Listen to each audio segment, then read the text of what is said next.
Selamat pagi sahabat-sahabat Kristus. Tema saat teduh pagi ini adalah jauhi nafsu orang muda. Bacaan Alkitab terambil dari kitab 2 Timotius 2 ayat 20 sampai 23 yang berbunyi demikian.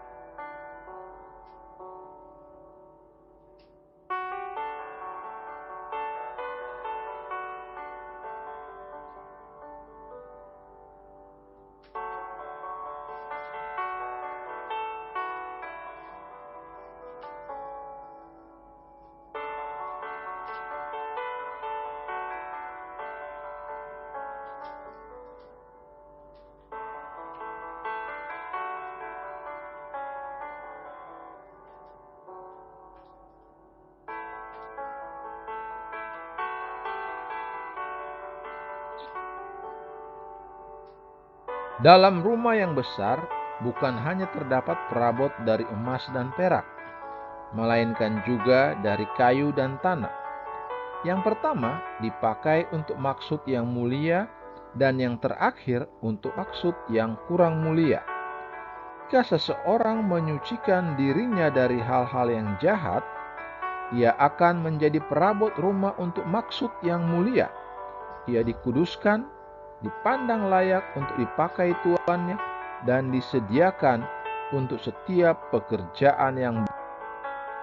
Sebab itu, jauhilah nafsu orang muda, kejarlah keadilan, kesetiaan, kasih dan damai sejahtera, bersama-sama dengan mereka yang berseru kepada Tuhan dengan hati yang murni. Hindarilah persoalan-persoalan yang dicari-cari, yang bodoh dan tidak layak. Engkau tahu bahwa persoalan-persoalan itu menimbulkan pertengkaran. Ayat hafalan untuk perenungan pagi ini terambil dari kitab 1 Yohanes pasal 2 ayat 16 yang berbunyi demikian. Sebab semua yang ada di dalam dunia, yaitu keinginan daging dan keinginan mata, serta keangkuhan hidup, tidak berasal dari Bapa, melainkan dari dunia. Sahabat-sahabat Kristus, mungkin kita tergoda untuk berpikir bahwa bacaan hari ini hanya berlaku bagi kaum muda. Namun, berapapun usia kita masing-masing hendaknya menjauhi nafsu masa muda, karena hal itu menghalangi kita mengejar apa yang Allah inginkan, yaitu kebenaran, iman, kasih, dan perdamaian dengan rekan-rekan seiman. Apa sebenarnya yang ada dalam pikiran Paulus ketika dia menulis tentang nafsu orang muda dalam 2 Timotius 2 ayat 22? Yang dimaksudnya adalah nafsu daging, hasrat kuat yang tidak terkendali, yang merupakan ciri khas orang muda dan belum dewasa, namun bisa terus berlanjut sepanjang hidup tanpa bimbingan Roh Kudus. Dalam suratnya yang pertama, Yohanes menulis, sebab segala yang ada di dalam dunia, yaitu keinginan daging dan keinginan mata, serta keangkuhan hidup, tidak berasal dari Bapa, melainkan dari dunia. 1 Yohanes 2 ayat 16. Hal ini berkaitan dengan sifat mementingkan diri, keserakahan, ambisi, dan kesenangan yang digunakan setan untuk mempengaruhi orang-orang tidak percaya dimanapun.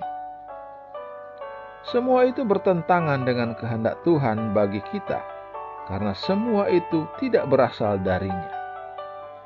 Kerinduan yang tidak terkendali akan kesenangan, hiburan, keindahan, kedudukan terkemuka, harta benda, kekayaan, atau popularitas, semuanya berfokus pada diri sendiri dan ditujukan untuk mendapatkan apa yang kita inginkan. Sahabat-sahabat Kristus, cara untuk mengatasinya adalah dengan menjauhi dan mulai mengejar keinginan Tuhan dalam hidup kita.